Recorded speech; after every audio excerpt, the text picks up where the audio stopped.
Par rapport à la natation course en eau tempérée, au niveau de la réglementation, est-ce qu'il y a des choses qui diffèrent ou est-ce que c'est des disciplines semblables? Honnêtement, ça n'a rien à voir. Interdiction de plongée, les coulées, donc la partie où tu es en immersion sous l'eau, Mhm. interdiction de faire plus de 5 mètres. C'est pour éviter que le cerveau reste trop longtemps sous l'eau.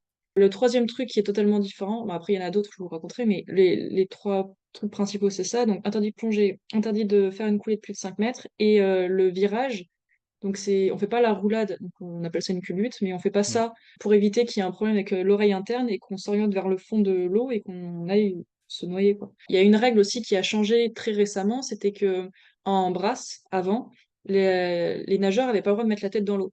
Ouf. Donc ils faisaient une brasse tête hors de l'eau, ce qui est pas du tout le cas en natation, quoi. En natation course, les nageurs s'allongent le plus possible et mettent le C'est là où visage on dans va le l'eau. plus vite, c'est sur le temps de glisse.